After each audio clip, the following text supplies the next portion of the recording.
Hello student, आज के lecture में हम जानेंगे कि हमारे बॉडी में स्पर्म कैसे बनता है। तो स्पर्म बनने की पूरी प्रोसेस आज के लेक्चर में हम जानेंगे और इस डायग्राम के थ्रू जानेंगे कि हमारे बॉडी में स्पर्म कैसे बनता है। तो वीडियो को लास्ट तक जरूर देखिएगा, जिससे हर एक चीज़ आपको बिल्कुल क्लियर हो जाए। तो चलिए लेक्चर को स्टार्ट कर देते हैं, लेकिन इससे पहले अगर आप चैनल पर नए हैं तो चैनल को सब्सक्राइब करिए, वीडियो को जितना हो सके लाइक और शेयर करिएगा।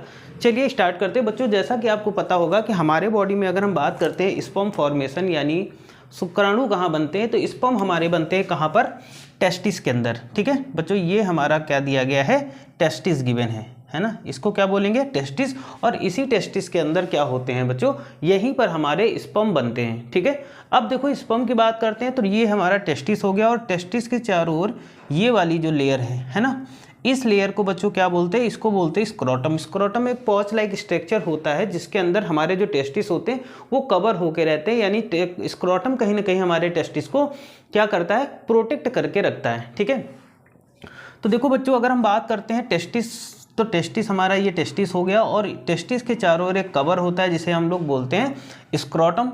तो इसी टेस्टिस के अंदर हमारे स्पर्म बनते हैं। ठीक है, और स्पर्म टेस्टिस के अंदर कहाँ पर, तो ये जो एपिडाइडमिस, ये वाला जो पार्ट दिख रहा है एपिडाइडमिस, और इसी एपिडाइडमिस के बीच में यहाँ पर होता है सेमिनिफेरस ट्यूब्यूल, और उसी सेमिनिफेरस ट्यूब्यूल में क्या होता है, हमारे स्पर्म बनते हैं बच्चों। ठीक, उसके बाद में यहाँ पर एक पाइप दिख रहा होगा बच्चों, जिसको हम लोग बोलते हैं क्या, वैस डिफरेंसेस। क्या बोलते हैं, वैस डिफरेंस। वैस डिफरेंस में यहाँ से स्पर्म बनते हैं और वैस डिफरेंस में स्टोर होकर के यहाँ पर स्पर्म रहते हैं। ठीक है, ये तब तक रहते हैं जब तक ये इजेकुलेट ना किए जाएं, यानी स्पर्म बाहर ना निकाले जाएं। यानी हम कह सकते हैं कि यहाँ पर स्पर्म बने टेस्टिस के अंदर और यहाँ से इस वैस डिफरेंस के थ्रू के द्वारा, इस पाइप के द्वारा बाहर की ओर जाते हैं। ठीक है, ये चीज़ समझ में आई होगी। आगे देखिएगा बच्चों, यहाँ से जब ये स्पर्म जाते हैं तो यहाँ पर जाने के बाद में देखो ये क्या है, ये यूरेटर है, और ये वाला जो पार्ट हो गया यूरेथ्रा, जिसमें हमारी यूरिन स्टोर होती है। ठीक है, आगे बात करते हैं बच्चों, जब ये वैस डिफरेंस यहाँ तक आती है तो ये आपको जो स्ट्रक्चर दिख रहा है इसको बोलते हैं हम लोग सेमिनल वेसिकल। सेमिनल वेसिकल, और उसी में यहाँ पर देखो ये पास में दो ग्लैंड दिख रही है जिसको हम लोग बोलते हैं बच्चों प्रोस्टेट ग्लैंड। प्रोस्टेट ग्लैंड और सेमिनल वेसिकल होते क्या हैं बच्चों, तो प्रोस्टेट ग्लैंड और सेमिनल वेसिकल एक फ्लूइड मतलब सेक्रीट करते हैं, यहाँ से एक लिक्विड सेक्रीज करते हैं। वो लिक्विड एक तो क्या करता है कि जो स्पर्म जाते हैं, यहाँ से जो स्पर्म जाएंगे मेल के, उन स्पर्म को न्यूट्रिशन प्रोवाइड करने का काम करते हैं, और दूसरा क्या होता है, आगे का जो मीडियम होता है, आगे जितने भी फंगस बैक्टीरिया होते हैं उन सबको डिस्ट्रॉय करते हैं। ठीक है, तो यहीं से ये सीमेन और यहाँ से जो क्या होगा, सेमिनल वेसिकल और प्रोस्टेट ग्लैंड से जो लिक्विड होगा, ठीक है, उसी लिक्विड को हम लोग बोलते हैं बच्चों सीमेन, और उसी सीमेन के अंदर ये स्पर्म होकर के जाते हैं। तो स्पर्म और सीमेन अलग अलग होते हैं। स्पर्म कहाँ बनते हैं, तो स्पर्म टेस्टिस के अंदर बनते हैं, और सीमेन कहाँ पर, तो ये जो सेमिनल वेसिकल होता है और जो प्रोस्टेट ग्लैंड है, इनसे जो लिक्विड निकलता है वो हमारा सीमेन होता है, जो कि हमारे स्पर्म को न्यूट्रिशन प्रोवाइड करता है, उनको ले जाने का काम करता है आगे, है ना। तो ये होता है हमारा सीमेन। अब देखो बच्चों, यहाँ पर एक चीज़ और समझिएगा कि ये वाली जो हमारी वैस डिफरेंस है ना, ये वैस डिफरेंस है जो स्पर्म जहाँ से आते हैं, और ये यूरेथ्रा है, यूरिन यहीं से।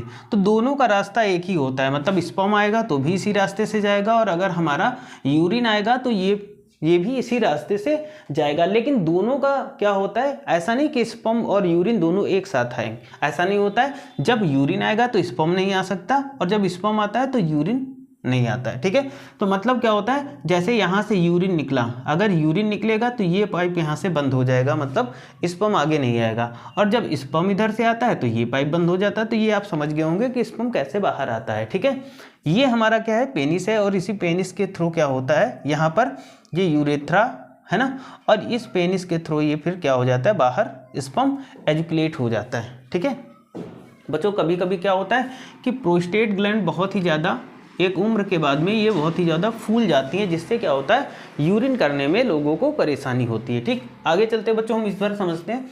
अगर हम बात करते हैं पॉइंट नंबर 1 की कि फॉर्मेशन ऑफ स्पर्म, तो फॉर्मेशन ऑफ स्पर्म कहाँ होता है बच्चों, तो टेस्टिस में। ये आपको पता है कि जो हमारा स्पर्म होगा वो कहाँ बनेगा, इस टेस्टिस के अंदर बनेगा। ठीक है, स्पर्म मैच्योर कहाँ होगा, इन एपिडाइडमिस। तो देखो बनेगा टेस्टिस के अंदर, लेकिन यहाँ पर ये क्या दिया गया, एपिडाइडमिस, और इसी एपिडाइडमिस में हमारा जो स्पर्म होता है बच्चों वो क्या होता है, मैच्योर होता है। बच्चों सीमेन की बात करते हैं तो जैसा मैंने बताया कि सीमेन और स्पर्म दोनों अलग चीज़ हैं। सीमेन कैसा होता है, सीमेन में होता क्या क्या है, तो 60% सेमिनल फ्लूइड होता है, मतलब यहाँ से जो सेमिनल वेसिकल है, इस सेमिनल वेसिकल से जो फ्लूइड निकलता है ना, वो फ्लूइड होता है सेमिनल फ्लूइड, जो कि 60% पार्ट होता है सीमेन का। 30% प्रोस्टेट ग्लैंड फ्लूइड होता है। तो जो 30% ये जो हमारी क्या देगी, प्रोस्टेट ग्लैंड देगी। इस प्रोस्टेट ग्लैंड का जो 30% फ्लूइड होता है वो भी हमारे सीमेन का ही पार्ट होता है। और बच्चों इसमें क्या होता है, 10% टेस्टिस यानी स्पर्म होता है। तो समझ गए सीमेन में क्या होता है कि 60 और 30% क्या होता है कि सेमिनल वेसिकल और प्रोस्टेट ग्लैंड का फ्लूइड होता है ना, और 10% स्पर्म है। यानी जो बॉडी से सीमेन जो निकलता है, इजुकुलेट जो लिक्विड निकलता है, उसको हम सीमेन बोलते हैं। ठीक है। टाइम की बात करें बच्चों, टाइम की बात करें at the age of puberty, यानी जैसे ही 12-13 साल का कोई मेल होता है, प्यूबर्टी एज आ जाती है, तो उसमें क्या होता है 72 से 74 डेज लगता है स्पर्म फॉर्मेशन होने में। कितना टाइम लगता है, तो 72 से 74 डेज में स्पर्म बन जाता है। ठीक है। इजुकुलेट होता है, इजुकुलेट का मतलब होता है एक बार में जो सीमेन बाहर निकलता है वो कितना निकलता है, तो बच्चों हम बात करते हैं 3.5 मिलीलीटर सीमेन बाहर निकलता है। ठीक है। मतलब जब बाहर की ओर सीमेन निकाला जाता है मेल्स के थ्रू, तो उसमें 3.5 मिलीलीटर सीमेन निकलता है, और 1 मिलीलीटर यानी 120 मिलियन स्पर्म उसमें प्रेजेंट होते हैं। ठीक। फॉर्मेशन की बात करते हैं बच्चों। Formation testis are composed of largely seminiferous tubule. देखो इनका फॉर्मेशन कहाँ पर होता है, तो यहाँ पर होती है हमारी सेमिनिफेरस ट्यूब्यूल। इन्हीं सेमिनिफेरस ट्यूब्यूल में ही हमारा स्पर्म का फॉर्मेशन होता है बच्चों।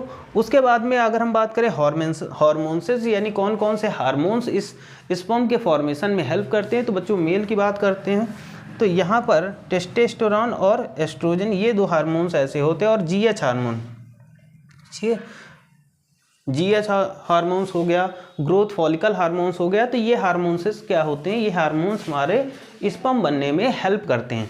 तो आई थिंक आपको पूरी चीज़ें क्लियर हुई होंगी, है ना। बहुत ही आसान तरीके से आपको समझाया कि स्पर्म बनता कैसे, सारी चीज़ें आपको क्लियर हो गई होंगी। अगर चैनल पे आप नए हैं तो चैनल को सब्सक्राइब करिएगा, वीडियो को जितना हो सके लाइक और शेयर करिएगा। आज के लिए इतना ही रखते हैं। Thank you for this class.